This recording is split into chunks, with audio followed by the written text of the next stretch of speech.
Assalamualaikum warahmatullahi wabarakatuh.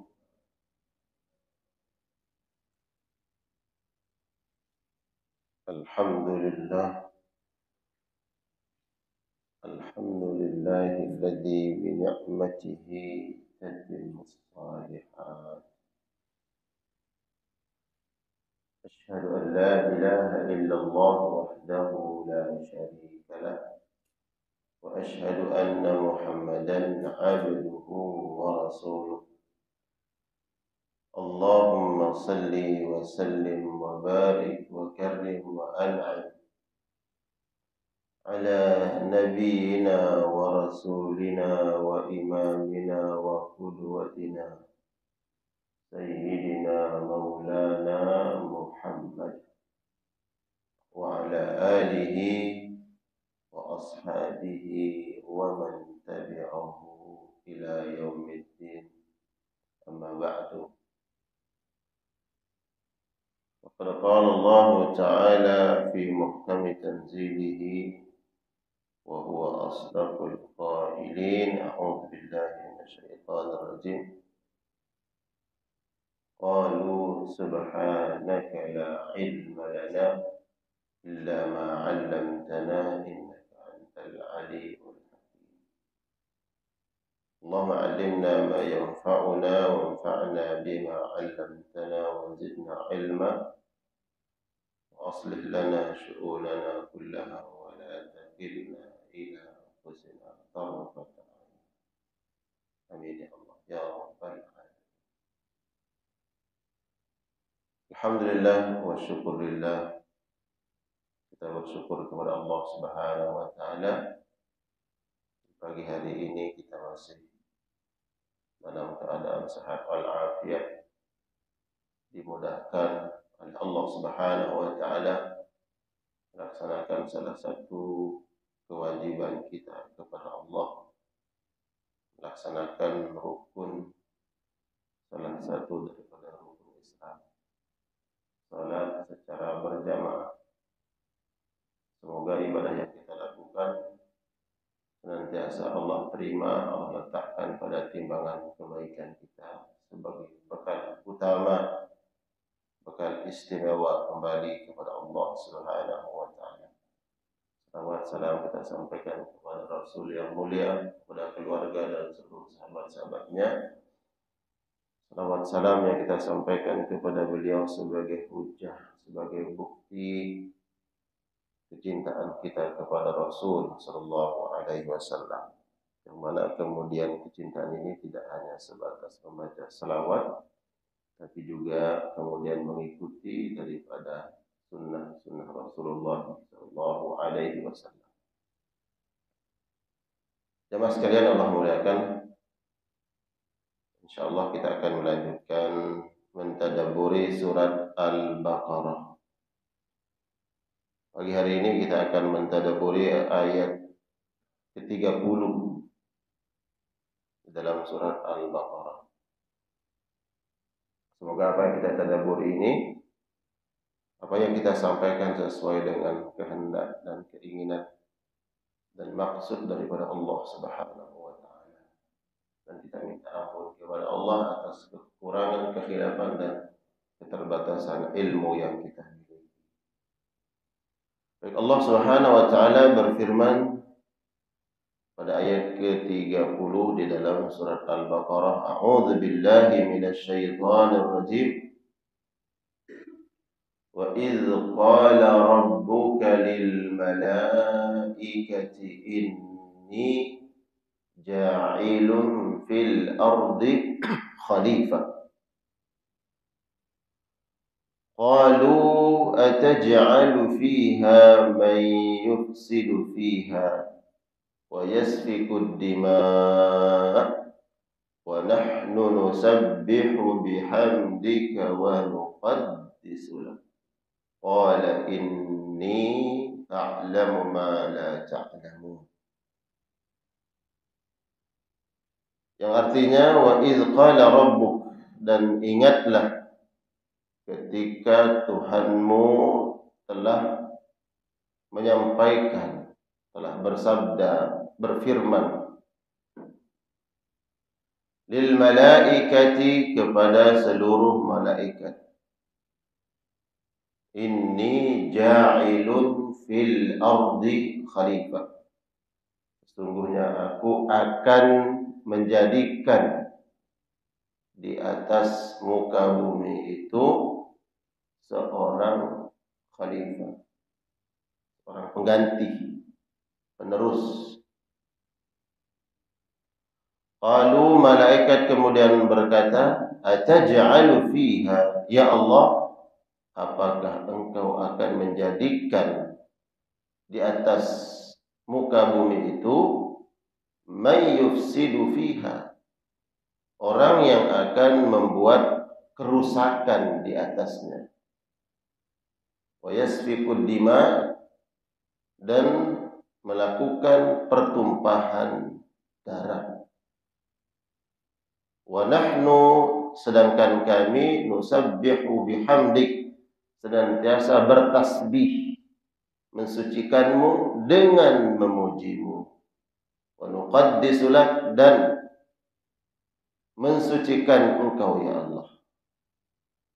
Qala, Allah berfirman, inni a'lamu, sesungguhnya aku lebih mengetahui, ma la ta'lamun, perkara-perkara yang kalian tidak ketahui. Sadaqallahul azim. Mungkin sebagian daripada kita jamaah hafal ayat 30 dalam surat Al-Baqarah. Ayat ini menginformasikan tentang proses kejadian dan penciptaan manusia pertama, yaitu Nabi Adam alaihissalam. Allah menyampaikan kepada para malaikat sebuah takdirnya, sebuah ketetapan Allah Subhanahu wa ta'ala. Jadi Allah sudah menyampaikan tentang ketetapan Allah kepada para malaikat, yang mana ini belum terjadi.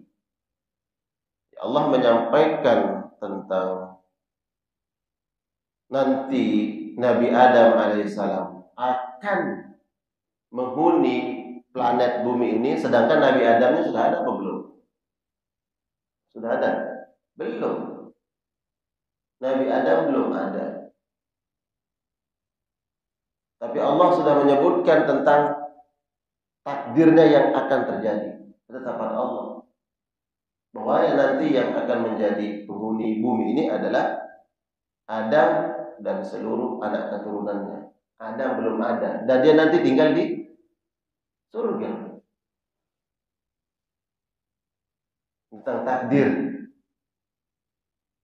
sehingga proses penciptaan Nabi Adam alaihissalam, kemudian Allah berikan tempat tinggal di surga, kemudian Allah larang Nabi Adam bersama istrinya tidak boleh mendekati pohon khuldi,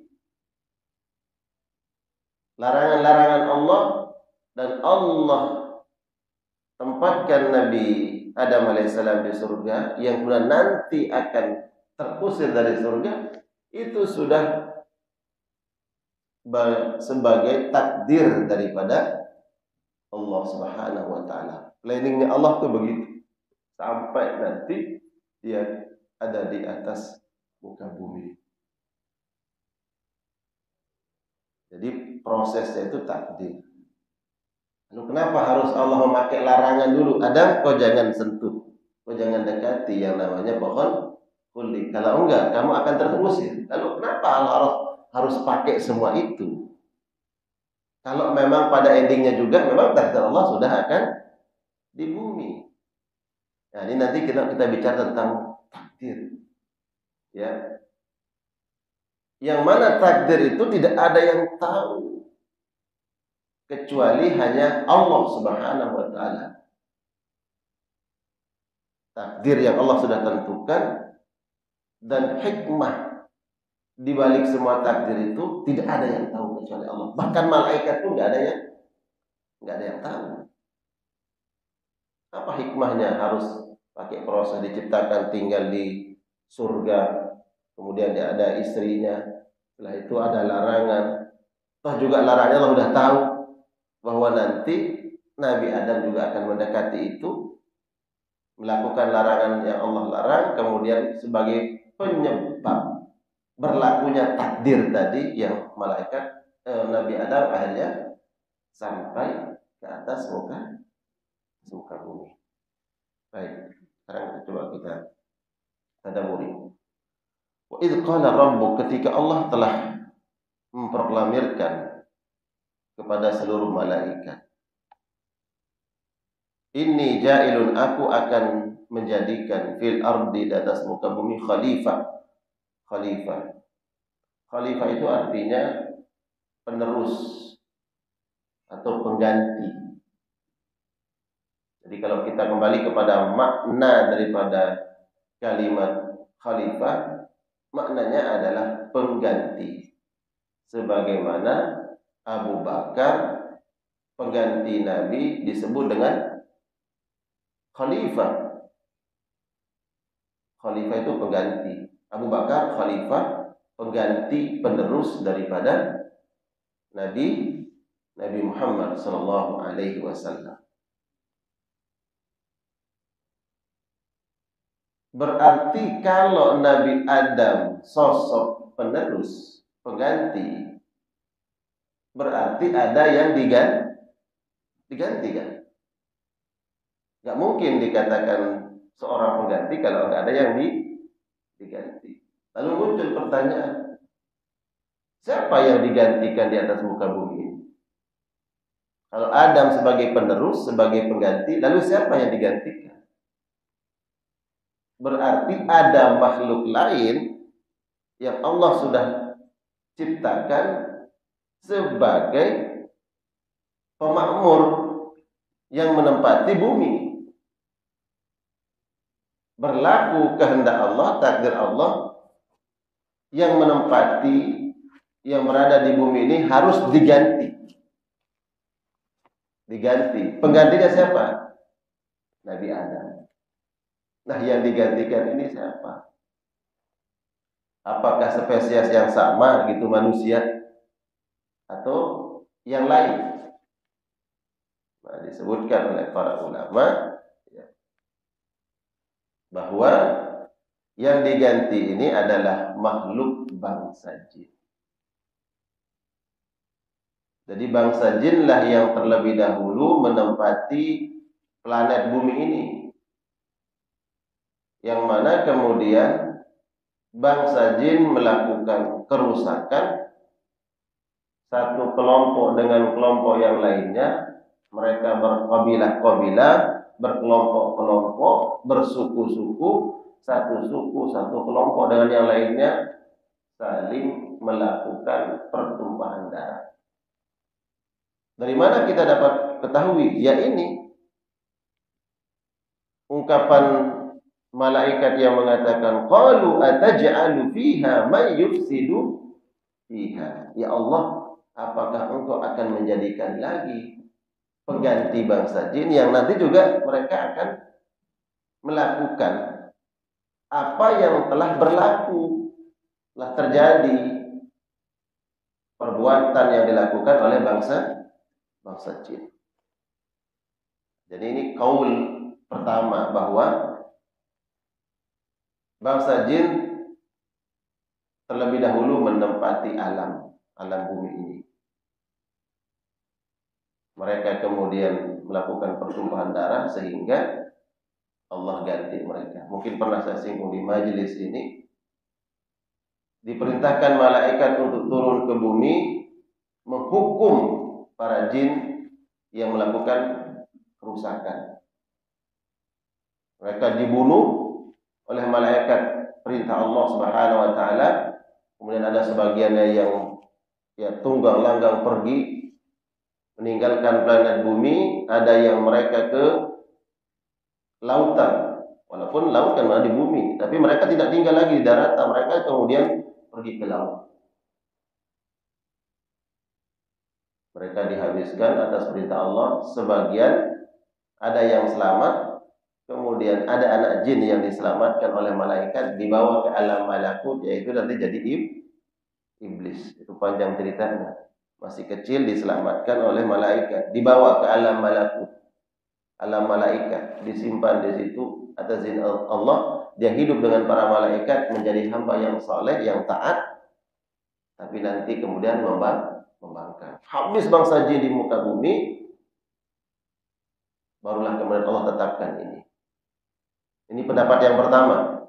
Karena sudah terjadi kerusakan dan pertumpahan darah yang dilakukan oleh bangsa jin. Makanya malaikat kemudian bukan menolak, bukan protes sama Allah, tapi bentuknya adalah isti'lam. Isti'lam itu ingin tahu saja, ingin tahu hikmahnya. Ya Allah, hikmahnya apa? Apa tujuan engkau ya Allah untuk menjadikan seorang khalifah di atas muka bumi menggantikan bangsa jin? Bukan i'tirad. I'tirad itu protes kepada Allah. Qalu ataj'alu biha, ya Allah, apakah engkau akan jadikan khalifah di atas muka bumi? Itu bukan protes malaikat, tapi ingin tahu hikmahnya. Hikmah takdir. Yang tadi saya katakan hikmah takdir. Tapi pada ujungnya ya Allah mengatakan ini a'lamu ma la ta'lamun. Tidak semua hikmah daripada ketetapan Allah harus diketahui. Nah, ini tolong ini menjadi catatan kita nih. Tidak semua takdir Allah harus kita pahami dan tahu hikmahnya. Jangan maksakan diri. Ya. Jangan memaksakan diri bahwa harus mencari hikmah di balik semua peristiwa. Ya kalau mentok nggak ketemu ya udah, itu adalah takdir. Jangankan kita manusia, toh malaikat aja nggak tahu, nggak dibuka hikmahnya oleh Allah. Jadi jangan berupaya memaksakan diri, Pak, untuk harus mengetahui setiap peristiwa itu hikmahnya apa sih, hikmahnya apa. Kalau kita nggak ketemu hikmahnya, kemudian nanti suuzon sama Allah, ya kan? Suuzon, buruk sangka, ada apa? Ya. Yang pada intinya Allah katakan ini a'lamu ma la ta'lamun. Hai malaikat, ada perkara-perkara yang memang kalian nggak tahu, dan aku tidak buka itu. Dan aku tidak berikan ilmunya kepada kalian. Itu kata Allah. Hanya aku yang tahu. Itu levelnya malaikat. Ya kan? Malaikat yang selalu memuji Allah. Tidak ada sedikit pun dosa dan maksiat. Mereka hanya taat kepada Allah. Toh juga terbatas pengetahuan mereka terhadap hikmah suatu perkara. Apalagi manusia.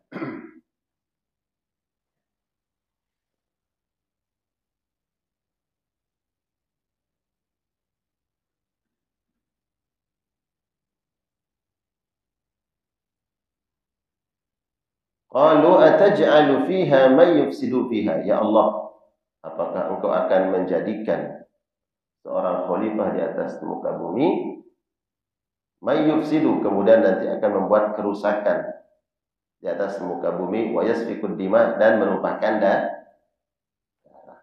Jadi kaul atau pendapat pertama adalah bahwa ini sudah terjadi yang dilakukan oleh bangsa jin dan diketahui oleh para malaikat, sehingga dia ingin tahu hikmahnya. Allah, apa sih hikmahnya aku jadikan khalifah? Bukankah sudah berlaku ada kerusakan, ada penumpahan darah yang dilakukan oleh makhluk bernama bangsa jin. Lalu sekarang kau ciptakan lagi khalifah, yaitu manusia, apa nanti enggak sama perbuatannya? Ingin tahu hikmahnya. Pendapat yang kedua, bahwa ikhbarullah, Allah sudah memberitahu takdir yang akan terjadi kepada para malaikat. Jadi sebelum Allah ciptakan Nabi Adam alaihissalam, Allah buka dulu ilmunya kepada para malaikat, bahwa Allah menciptakan penghuni baru di atas muka bumi yang Allah sampaikan kepada para malaikat, nanti ini makhluk yang aku ciptakan yang bernama manusia, aku akan tugaskan mereka berada di atas muka bumi, perilakunya, perbuatannya, mereka membuat kerusakan ya di atas muka bumi, dan mereka akan saling bunuh membunuh. Itu akan terjadi. Malaikat tanya, ya, kalau memang begitu adanya, lalu kenapa harus diciptakan? Kan mereka akan membuat kerusakan, ya Allah. Mereka akan saling membunuh satu persatu. Satu kelompok dan kelompok yang lain, akan ada peperangan, pertumpahan darah. Lalu ya Allah, kira-kira apa hikmahnya? Kau sudah sampaikan kepada kami, mereka akan melakukan ini, itu, kerusakan, dan saling membunuh. Lalu kenapa harus diciptakan? Kata Allah apa? Nggak usah kau tanya itu. Nggak usah tanya. Dan kalian jangan maksa diri kalian untuk faham, untuk mengerti hikmah di balik semua itu. Kata Allah, inni a'lamu ma la ta'lamun.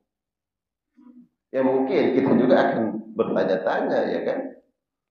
Kalau kita disampaikan sesuatu yang bahwa nanti akan terjadi begini-begini, kita bertanya, lalu kenapa? Kenapa harus diciptakan? Toh juga akan terjadi itu kan, saling membunuh, melakukan kerusakan. Kalau hari ini terjadi nggak Pak? Hah? Iya. Manusia makanya berlaku hukum kan, Allah letakkan hukum. Ya ada manusia membunuh manusia yang lainnya. Satu suku perang dengan suku yang lain. Satu bangsa perang dengan bangsa yang lain, membuat kerusakan di atas muka bumi, berlaku hukum Allah.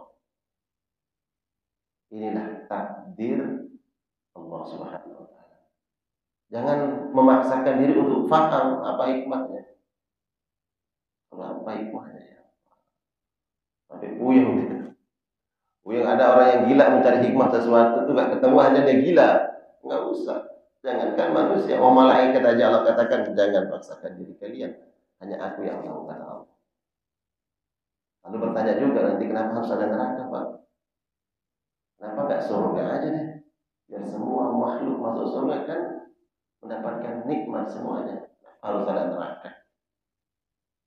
Jadi akhirnya mentok, puyeng, gila dia. Gak usah paksakan diri. Kenapa juga ada orang yang ada muslim, ada kafir? Kan Allah kuasa. Buat saja semua makhluknya beriman kepada Allah, terciptakan surga. Mereka ibadah semua, setelah itu nanti kiamat masuk surga semua. Kenapa juga ada orang kafir? Kenapa ada Yahudi, ada Nasrani, ada Hindu, seterusnya. Terus nanti masuk neraka, kan makhluk Allah juga. Ini berbarang Allah. Jangan paksakan diri. Ya kan? Kalau ini enggak semuanya harus paham. Kan ada kadang-kadang di perdebatan Pak, sampai ngotot-ngototan enggak ketemu ujungnya. Ya. Ya udah, memang sebatas itu ilmu kita. Kita mau sampai pada ranah ilmunya Allah, ya enggak bisa. Kalau ini adalah malaikat. Kapan kita tahu nanti di akhirat? Tapi Allah buka rahasianya nanti. Ini lanjut ayat berikutnya. Ada rahasia-rahasianya yang dibuka sedikit oleh Allah. Wa ma utitu minal ilmi illa qalilan, sedikit saja. Ya. Kita ini makhluk Allah Rabb yang Maha tahu segala-galanya. Jadi pegangan kita jamaah ini closing ayatnya, Inni a'lamu ma la ta'lamun. Kata Allah kepada malaikat, aku mengetahui perkara-perkara yang tidak kalian ketahui, enggak sampai ilmu kalian. Nah, kalau malaikat saja Allah tidak bukakan seluruh hikmah daripada kejadian, kehendak dan takdir Allah, apalagi manusia. Nah, kita cuma otak kita segini gitu.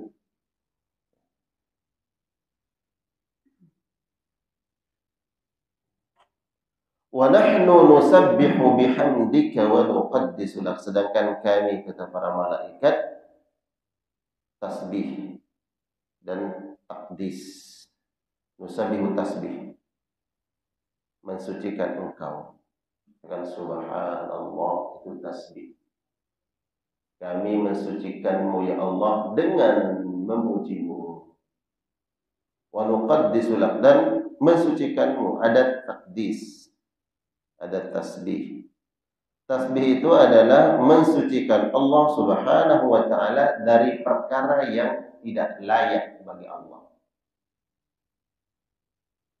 Kedua, kalau takdis itu adalah wa nuqaddisu, mensucikan Allah atas perbuatan-perbuatan Allah Subhanahu wa ta'ala dari sifat kekurangan dan cemoohan.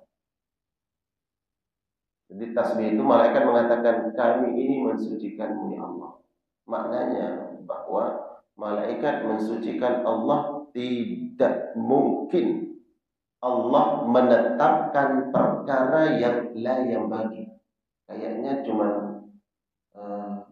tidak ada manfaatnya. La yang bagi nggak ada manfaatnya. Nggak mungkin.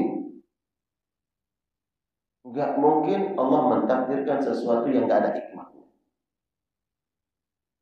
Berarti kehendak Allah, takdir Allah menetapkan manusia di atas muka bumi, yang mana manusia akan melakukan kerusakan dan saling menumpahkan darah. Kehendak Allah yang gak mungkin semua itu gak ada hikmahnya.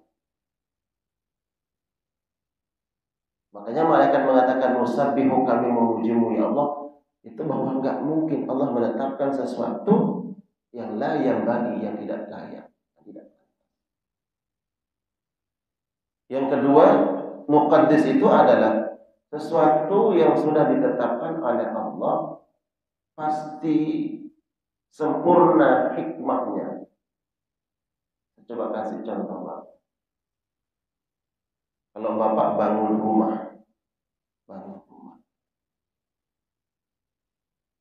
Nah, ketika bangun rumah itu kan kehendak ya. Kan nggak mungkin Bapak membangun rumah nggak punya kehendak.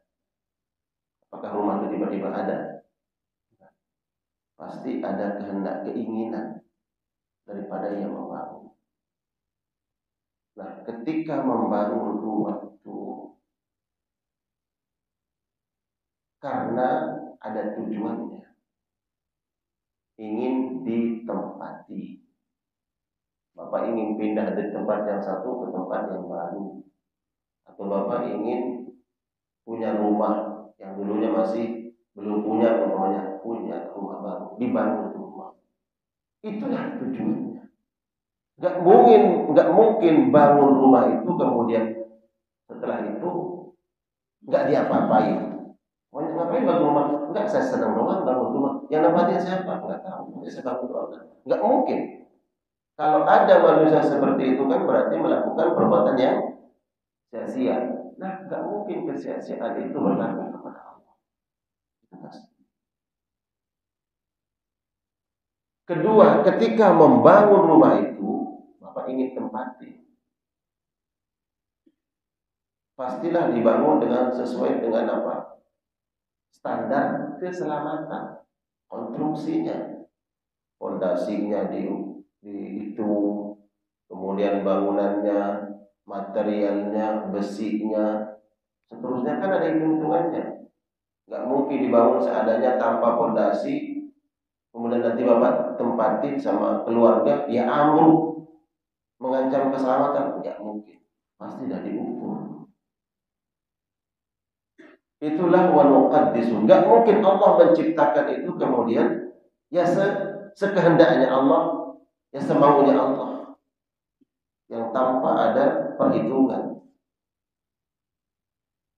Allah meletakkan semua bentuk takdir. Kalau itu takdir Adam alaihissalam dan anak cucunya, dan semua takdir yang berlaku itu pasti bahwa ada hikmah, ada hitung-hitungan Allah dengan kekuasaannya Allah. Ada kebaikan di situ. Itu wa nusabbihu bihamdika wa nuqaddisu lak. Makanya kemudian disebutkan oleh para ulama, kalau dalam hidup ini kita berhadapan dengan sebuah takdir ketetapan Allah, maka pujilah Allah. Gak mungkin Allah mentakdirkan sesuatu kepada kita ini yang tanpa hitung-hitungan. Pasti ada hikmahnya, ada kebaikan di balik itu. Setelah kita memaksakan diri untuk mencari hikmahnya, lalu kita tidak menemukan menurut kita, ya udahlah, sebatas itulah ilmu pengetahuan kita. Jangan memaksakan diri bahwa oh ini nggak ada hikmahnya. Apa hikmahnya? Ada kecelakaan, ada musibah, ada sesuatu yang kita tidak senangi. Lalu hikmahnya apa? Nggak ada hikmahnya. Maka pelajarannya malaikat saja yang memuji Allah. Pujilah Allah bahwa apapun ketetapan Allah yang berlaku bagi orang-orang beriman, dapat atau tidak dapat, sampai atau tidak sampai, hikmahnya bagi kita, tetaplah puji. Ternyata sudah bertahun-tahun baru tahu, oh ternyata ini loh hikmahnya. Lalu dulu kita sudah memuja Allah, ya. Ada seorang ayah dan anak memuja Allah. Anaknya gagal di salah satu PTN. Dia punya Allah, udah kecewa, bapaknya kecewa, anaknya kecewa. Kenapa enggak dulu sudah tahu? Tahun berikutnya baru sadar, oh iya, ternyata hikmahnya ini. Banyak nggak begitu, Pak? Iya, alhamdulillah ketemu hikmahnya semasa hidup. Kalau nggak ketemu hikmahnya, apakah kita kemudian mengalamatkan keburukan kepada Allah? Allah sudah katakan ini. Pokoknya jangan paksakan diri. Ilmu Allah maha luas, tak terbatas. Hanya kita saja ilmunya terbatas, pandangan kita terbatas, penglihatan terbatas, akal terbatas. Itulah keterbatasan manusia. Pandangan kita terbatas, Pak. Karena sekarang kalau di balik tembok itu di jalan samping kita ini ada orang lari, kedengaran dia lari. Kita tahu kan ada orang lari. Tapi jangan nengok, Pak, jangan tengok. Bapak tahu siapa yang lari itu? Coba pejamkan mata, Pak. Sambil perawang dia. Siapa yang lari itu? Pak nggak nyampe. Cuma dengar doang ada orang lari, tapi nggak tahu. Jangan paksakan diri bahwa harus tahu, karena memang kita nggak bisa menembus tembok ini.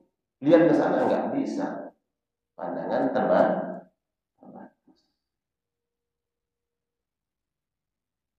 Sekarang ini kalau kita bicara pakai alat pengeras suara, terus RT sana, RT 2, ada nggak dengar suara kita ini?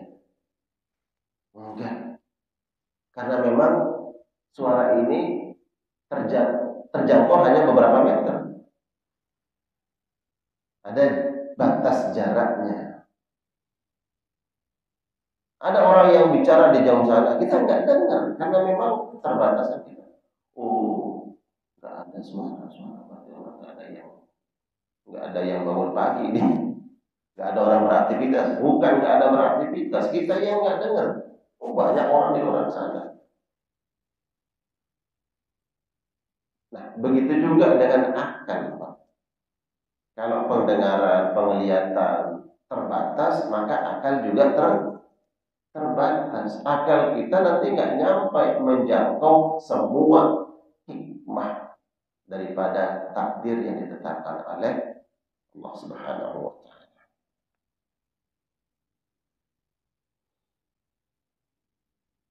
Baik, kita lihat hikmahnya sekarang. Satu, Allah langsung perlihatkan kepada malaikat. Setelah Allah mengatakan qala inni a'lamu ma la ta'lamun. Malaikat diam. Banyak perkara yang kalian tidak tahu, hanya aku yang tahu, kata Allah. Wa 'allama Adam al-asma. Kemudian Allah ciptakanlah Nabi Adam. Allah ringkas kisahnya ini. Diciptakanlah Nabi Adam. Setelah penciptaan Nabi Adam, Allah ajarkan al-asma, seluruh nama-nama. Seluruh, Pak. Bukan cuma 1, 2, 3, 1000, seluruh. Bahkan para ulama mengatakan Nabi Adam tahu seluruh nama anak cucunya. Saya namanya ini, namanya bapak. Diketahui nama bapak oleh nenek moyang kita, Adam alaihissalam. Bahkan saat itu Allah Nabi Adam menyebut anak cucunya yang bernama Daud alaihissalam, termasuk sebuah riwayat. Bahkan Nabi Adam tahu nama cucunya, anak keturunannya yang bernama Muhammad SAW. Dia tahu nama makhluk-makhluk yang ada di lautan. Bapak coba sebut sekarang nama ikan. Berapa nama ikan yang hafal, Pak? Yang di laut? Ikan tongkol, ikan ini. Banyak Bapak nggak tahu namanya. Pas dilihatin, ini ikan apa namanya ya? Itu baru di lautan. Di daratan, apa bentuk binatang di daratan? Sebut satu-satu. Bapak ada nama binatang yang Bapak nggak tahu. Allah ajarkan semua nama-nama kepada Nabi Adam. Bagaimana caranya? Kuasa Allah. Kasih contoh, Pak. Bapak punya laptop kosong, nggak ada memorinya apa-apa, nggak ada sama sekali. Bapak mau cari nama apa di situ? Nggak ada apa-apa. Tiba-tiba teman Bapak punya memori. Memori berapa giga? 100 giga. Kecil, Pak. Ini buatan manusia, kecil. Nyari apa? Nah, nyari nama binatang-binatang semua di laut. Oh, ada. Nih memori ini.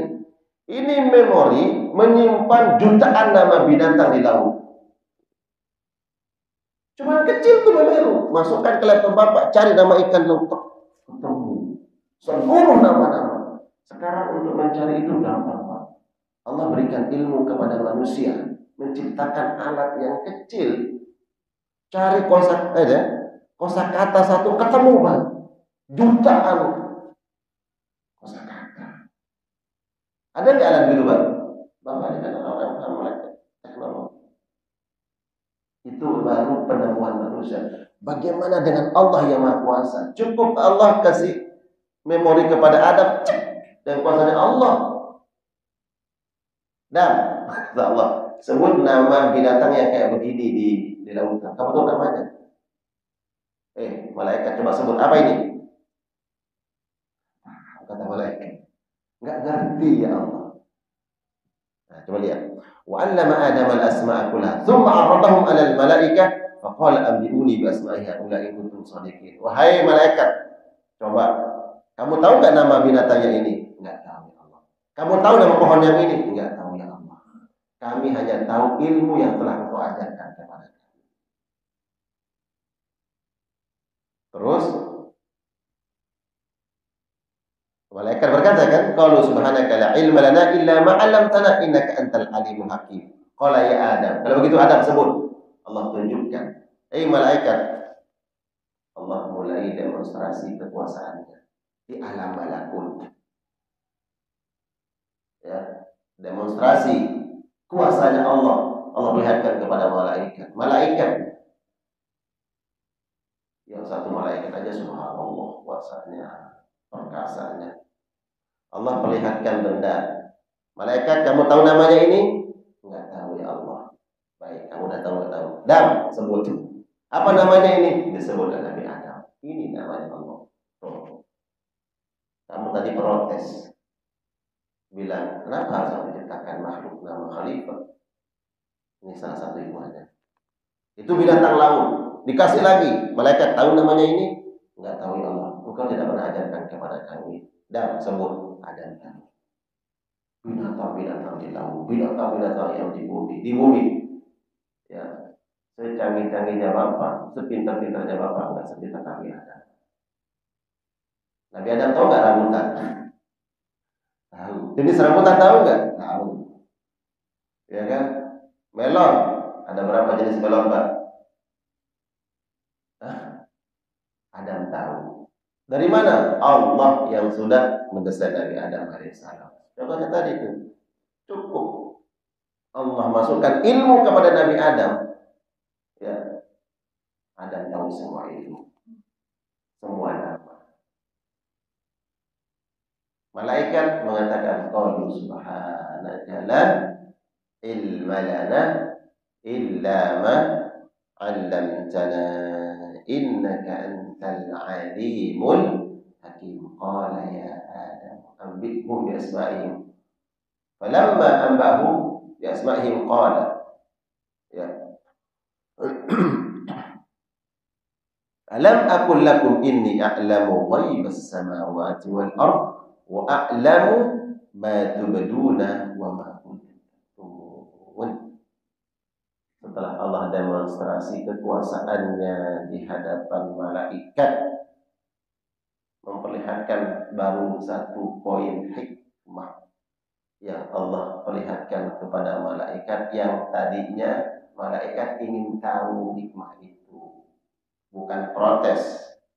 Kalau taj'alu fiha, bukan protes, bukan iktiraf, tapi isti'lam, ingin tahu saja. Baik, kalau ingin tahu, wahai malaikat, aku perlihatkan satu saja. Satu, bahwa ini makhluk yang bernama manusia, aku telah muliakan mereka dengan ilmu. Jadi, di sini dapat kita pahami juga bahwa Allah memuliakan Nabi Adam dan seluruh anak keturunannya dengan apa, Pak? Ilmu. Allah ajarkan ilmu kepada Nabi Adam alaihissalam. Allah berkata, qala alam aqul lakum inni a'lamu ghaibas samawati wal ard. Sesungguhnya aku telah berkata kepada kalian, aku mengetahui ghaibas sama, perkara-perkara yang tersembunyi, perkara-perkara gaib di langit dan di bumi.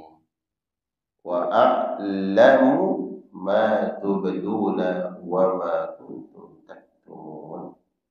Dan aku maha mengetahui, kata Allah, apa yang kalian nampakkan, apa yang terlihat. Wa ma kuntum taktumun, dan apa yang kalian sembunyikan. Ya. Jadi ayat ini yang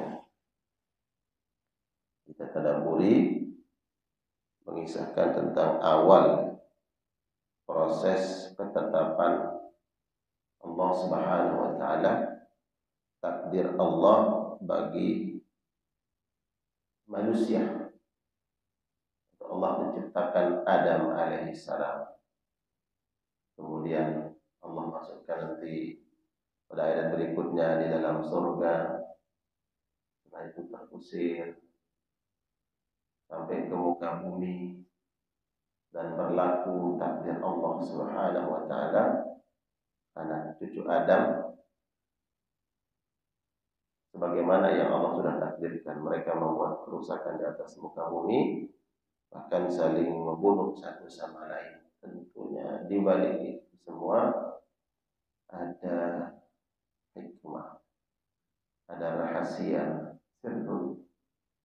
ada rahasia, ada misteri ketetapan Allah Subhanahu wa taala yang manusia hanya tunduk, manut, patuh, mengimani takdir daripada Allah Subhanahu wa ta'ala. Dan poinnya juga bahwa Allah muliakan Adam alaihissalam dengan ilmu. Jadi poin penting juga harus kita pahami, kemuliaan anak cucu Adam pertama terletak pada ilmu. Ilmu inilah kita mengenal Allah Subhanahu wa ta'ala, mengenal hakikat diri kita, mengenal hakikat dunia. Man arafa nafsahu arafa rabbahu. Ya, ungkapan sebuah maqalah, ungkapan barang siapa yang mengenal dirinya maka dia akan mengenal Allah. Ini menurut sebagian ulama bukan hadis, ya. Bukan hadis. Barang siapa yang mengenal dirinya dia akan mengenal Allah. Jadi fokus saja diri kita, kenali hakikat kita ini siapa, maka kita akan sampai pada ma'rifatullah. Penjelasan ulama begini, kalau kita mengenal diri kita, karena kita berbeda dengan Al-Khaliq, maka tentu akan berlawanan. Kalau kita ngantuk, ya kita sebagai makhluk ngantuk. Berarti Al-Khaliq tidak ngantuk. Kalau kita sebagai makhluk capek, beraktivitas ini dan seterusnya, kemudian ya Allah, tubuh rentak, capek, mengeluh kita. Nah, itulah kita sebagai makhluk. Jadi kenali diri kita sebagai makhluk. Oh ya, ternyata tenaga kita juga ada batasnya, kekuatan kita ada batasnya. Nah, itulah makhluk. Nah, kalau kita mengenal kita sebagai makhluk, maka kita akan mengenal Al-Khaliq. Lawanannya Al-Khaliq, ya, dia tidak akan dihinggapi oleh yang dirasakan oleh makhluk. Allah tidak capek, Allah tidak lelah. Bapak butuh minum, butuh makan, butuh. Kalau nggak makan Pak 3 hari, gimana Pak kalau nggak makan 3 hari? Ya sempoyong kan, cuma minum doang. Orang kalau masih minum bisa hidup Pak ya. Tapi kan gimana tenaganya? Nah itulah makhluk. Saya nggak makan sehari udah lemas banget. Nah, itu makhluk. Makanya jangan sombong sampai kita seolah-olah bisa menguasai segala sesuatu. Beda dengan Al-Khaliq. Al-Khaliq lawanannya, berarti dia tidak butuh makan dan minum.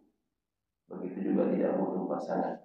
Kenali diri kita, maka kita akan mengenali pencipta. Karena yang diciptakan dengan yang menciptakan beda. Maka dia harus beda. Yang diciptakan lemah, berarti yang menciptakan kuat. Yang diciptakan butuh makan dan minum, berarti yang menciptakan tidak butuh itu. Dan seterusnya dan seterusnya. Nah, itu lewat apa? Lewat ilmu. Tapi ilmu jangan membuat kita sombong. Nah, itu. Dari mana dapat pelajarannya? Dari malaikat. Malaikat itu mengatakan, malaikat coba kamu sebut namanya ini. Dia nggak tahu juga namanya. Dikasih tunjuk nama binatang laut, dia nggak tahu. Pohon di daratan, dia nggak tahu. Ya udah cukup katakan qala ini. Ya. Subhanaka la ilma lana illa ma 'allamtana. Ya Allah, aku tidak tahu. Maha suci Engkau ya Allah. Kami tidak mengetahui kecuali apa yang telah Engkau ajarkan. Tawaduknya mana? Kata para ulama. Nah, kita ini memang harus belajar juga tawaduk, apalagi sebagai penceramah gitu ya. Sebagai ustaz, sebagai ahli ilmu, dianggap sebagai ahli ilmu. Dan tidak boleh memaksakan diri kan. Apa hukumnya ini? Semua hukum dia jawab, padahal bukan pada ranahnya. Dia nggak tahu.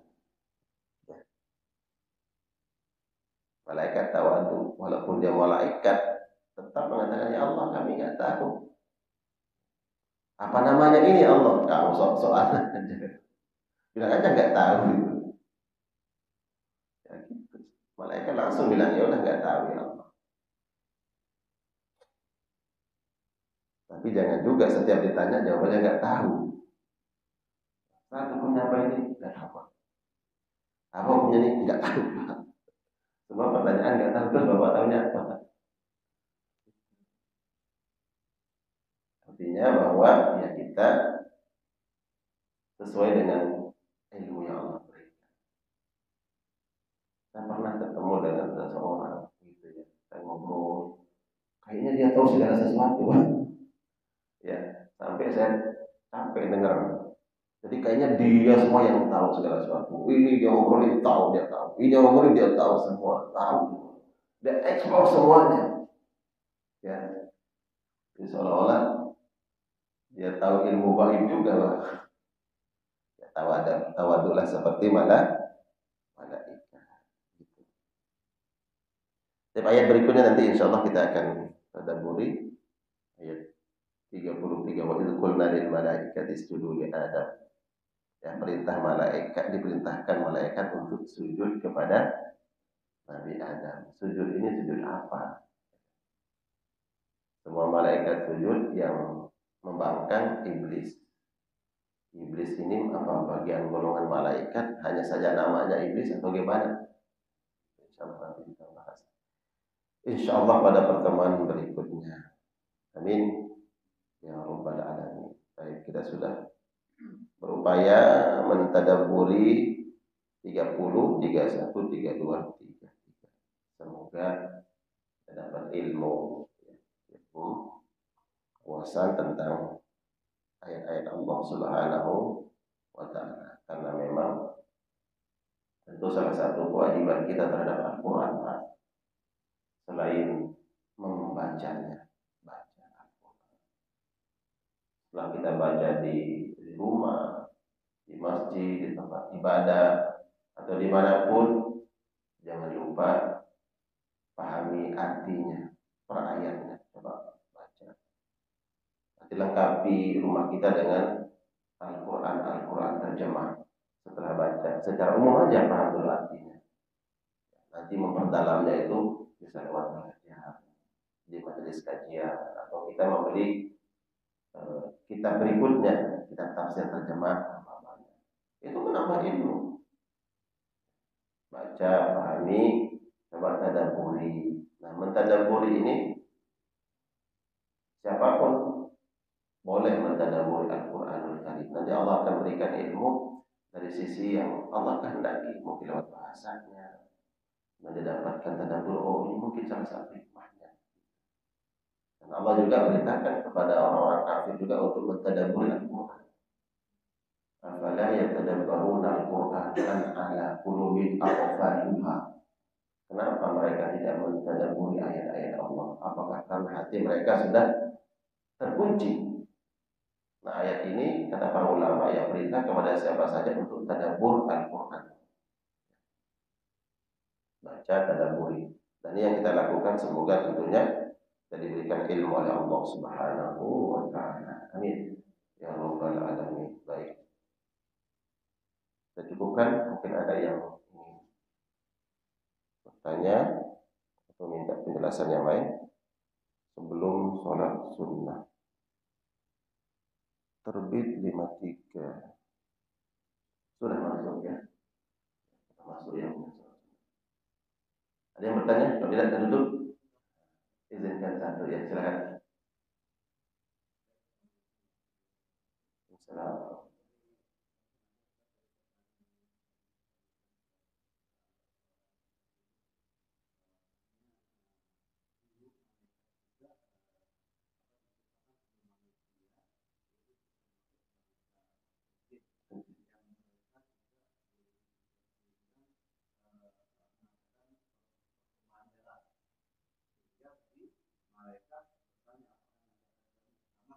Hmm.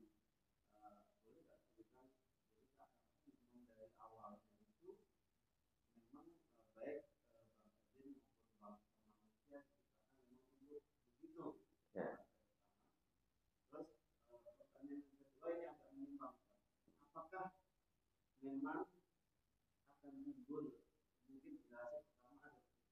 jin, terus kemudian generasi kedua manusia akan boleh ada kesimpulan bahwa nanti ada generasi berikutnya setelah manusia. Baik. Assalamualaikum warahmatullahi wabarakatuh. Memang kadang akal kita ini berupaya untuk menghadirkan sesuatu yang ya mungkin tidak harus memaksakan akal itu untuk sampai kepada apa yang kita bayangkan tadi. Yang pertama pertanyaannya, apakah memang diciptakan untuk itu? Kalau pertanyaannya untuk itu, kan tadi disebutkan nanti akan terjadi mereka membuat kerusakan dan pertumpahan darah. Kalau kata untuk itu tidak. Ya. Tentu hikmahnya diciptakan adalah wa ma khalaqtul jinna wal insa illa liya'budun. Untuk itulah diciptakan manusia. Tapi dalam kehidupan manusia dan bangsa jin itu beribadah kepada Allah tidak terlepas terjadi tadi. Ada makhluk daripada manusia dan bangsa jin yang melakukan kerusakan dan melakukan pertumpahan darah. Ini terjadi bukan dalam bentuk ijmali menyeluruh bahwa semua manusia akan dapat itu, tidak. Itu akan terjadi dan terbukti takdir Allah, anak Nabi Adam pertama lakukan itu, ya kan? Tapi yang lainnya tidak. Artinya itu akan terjadi ketetapan Allah, sehingga nanti tidak mencela kenapa harus terjadi, kenapa harus ada terjadi umpamanya kejahatan ini. Ya, di balik itu ada hikmahnya.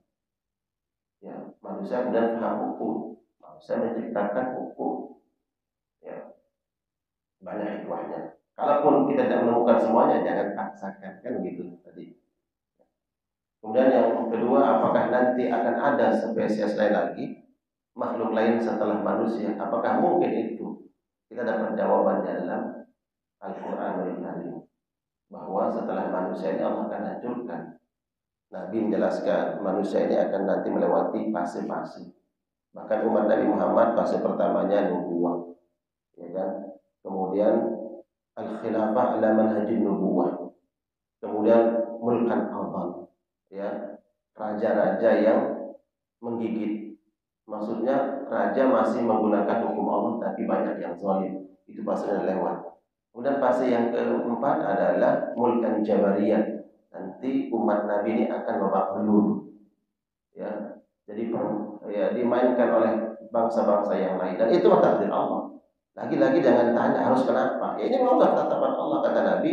Nanti fasenya yang keempat itu ya mulkan jabariyah. Ada penguasa-penguasa yang memaksakan kehendaknya. Dia berlaku zalim, menyiksa, ya, hanya menikah diri sendiri dan seterusnya. Memang berlaku. Setelahnya nanti baru fase yang kelima sebelum datangnya hari kiamat.